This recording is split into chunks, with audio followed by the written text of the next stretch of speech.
लोकसभा चुनाव के बीच उत्तर प्रदेश में यह जंग बहुत बड़ी हो गई है। यह जंग मतलब अनुप्रिया पटेल वर्सेस राजा भैया। लेकिन आखिर यह जंग इतनी बड़ी क्यों हो गई? आखिर क्यों राजा भैया और अनुप्रिया पटेल के बीच इतनी बड़ी दुश्मनी हो गई कि राजा भैया ने अनुप्रिया के खिलाफ मोर्चा खोल दिया है और अनुप्रिया पटेल का मिर्जापुर में तीसरी बार सांसद बन पाना मुश्किल सा हो गया है।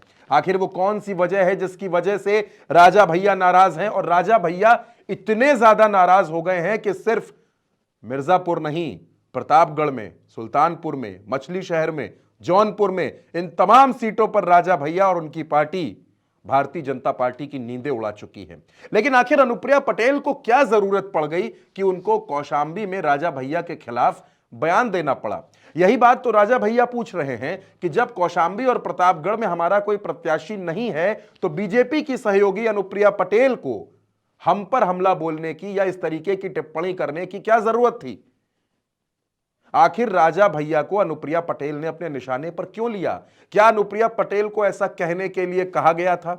क्या अनुप्रिया पटेल ने सोच समझकर कहा या अनुप्रिया पटेल ने आवेश में आकर कहा? वजह चाहे जो कुछ रही हो, लेकिन अनुप्रिया पटेल ने वो गलती कर दी है जिस गलती की वजह से मिर्जापुर का सारा समीकरण बदल गया है। अनुप्रिया पटेल ने क्या कहा था, सबसे पहले वो सुनिए, उसके बाद बात करेंगे तमाम बातों पर। मेरे पीछे एक वीडियो और एक चिट्ठी, दो चीजें। चिट्ठी को कुछ देर के लिए भूल जाइए। सबसे पहले बात अनुप्रिया पटेल की सुनिए कि आखिर अनुप्रिया पटेल ने राजा भैया को उनके गढ़ में आकर कैसे ललकारा और क्या कुछ कहा। इससे पैदा नहीं होता, ईवीएम के बटन से पैदा होता है।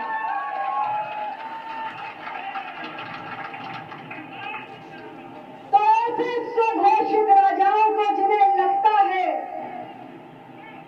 कि गोंडा हमारी जागीर है, उनके भ्रम को तोड़ने का अब आपके पास एक बहुत बड़ा सुनहरा अवसर आ चुका है। मैं आपसे कहना चाहती हूं कि इस बार 26 मई को आप ईवीएम का बटन दबाने जाएंगे तो याद रखिएगा कि इस देश के अंदर अब केवल मतदाता ही सर्वशक्तिमान है और राजा या रंग बनाने का काम सिर्फ आप मतदाता भाइयों के हाथों में है। मैं आप सब लोगों से कहना चाहती हूं। देखिए, यह अनुप्रिया पटेल का बयान था जो उन्होंने कौशाम्बी सीट पर प्रचार करते हुए दिया।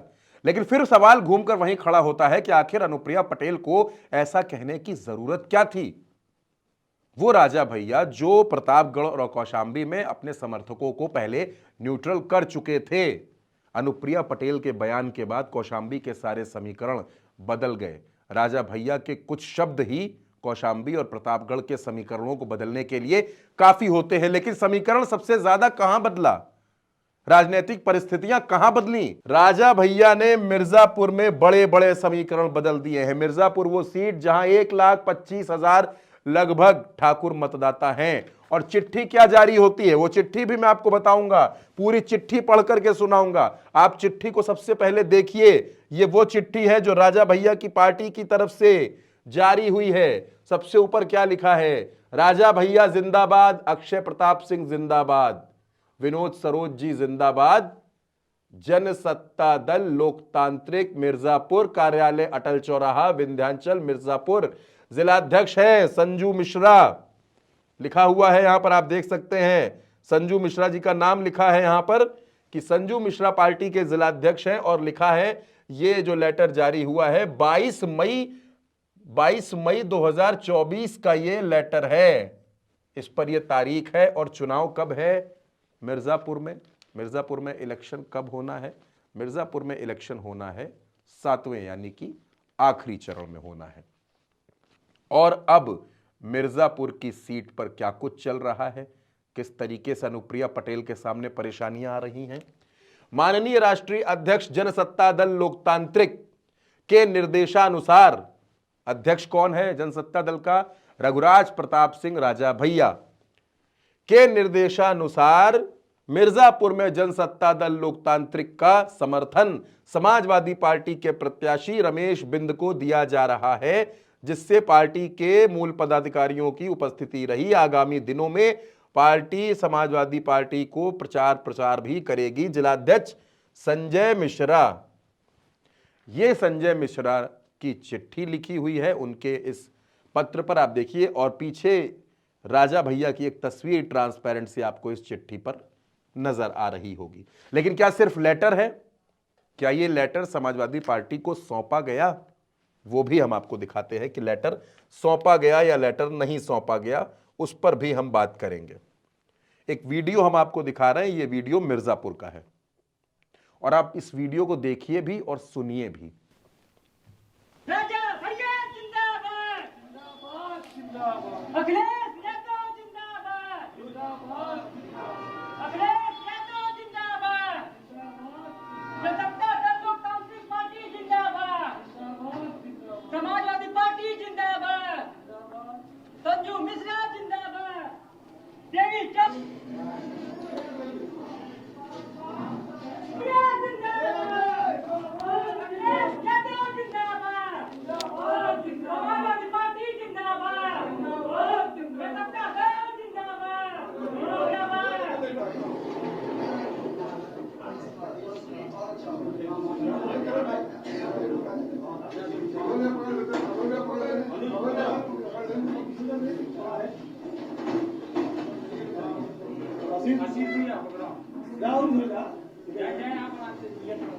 ये वो वीडियो है जिसमें समर्थन पत्र सौंपा गया।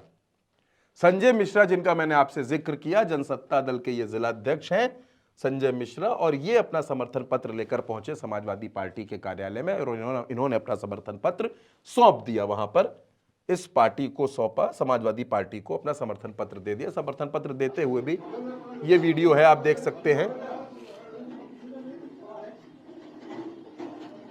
यानी राजा भैया की पार्टी ने इस सीट पर जो समीकरण है उनको बदल दिया है।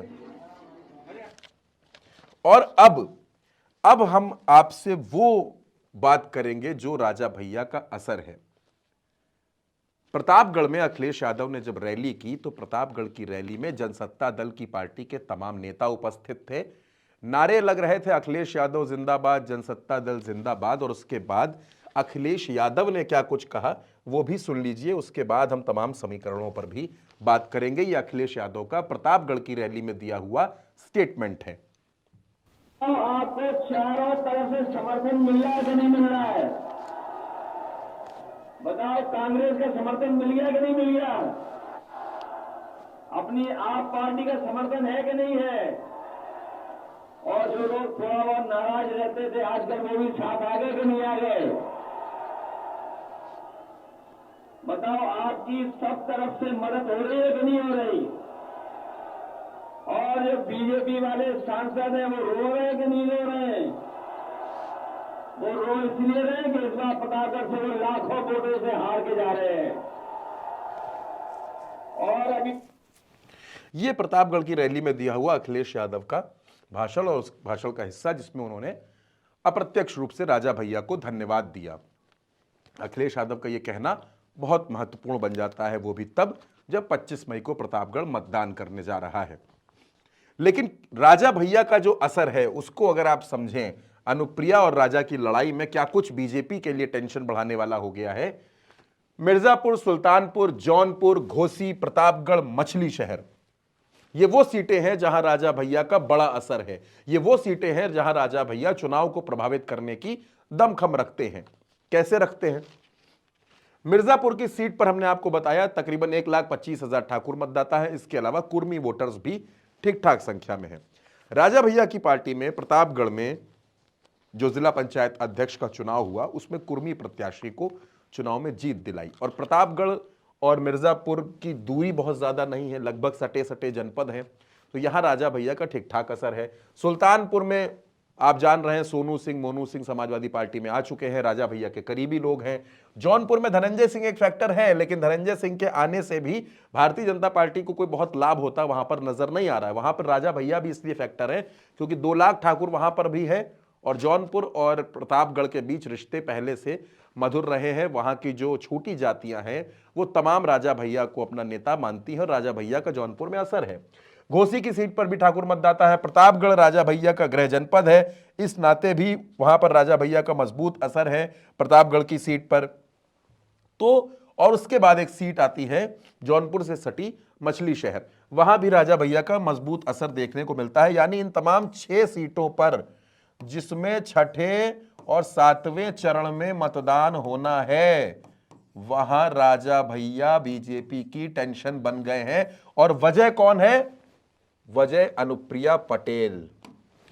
अनुप्रिया पटेल की वजह से सारे समीकरण बदल गए, नाराजगी हो गई और इस लड़ाई में नुकसान अनुप्रिया का तो हो ही रहा है, भारतीय जनता पार्टी का भी बड़ा नुकसान हो रहा है। अब क्योंकि राजा भैया, आप ये मानिए कि मंच पर भले ही न जा रहे हो, लेकिन जो इंटरनल पॉलिटिक्स है, जो अंदर अंदर की रणनीति है, उसमें राजा भैया अपनी पूरी रणनीति लगा रहे हैं और इनकी पार्टी खुलकर भारतीय जनता पार्टी और उसके प्रत्याशियों का विरोध भी कर रही है। तो क्या अनुप्रिया पटेल को राजा भैया से ली हुई इस सियासी अदावत का नुकसान झेलना पड़ेगा? यह 4 जून को पता चलेगा। लेकिन फिलहाल मिर्जापुर का चुनाव 7वें चरण में है और बेहद दिलचस्प हो गया है।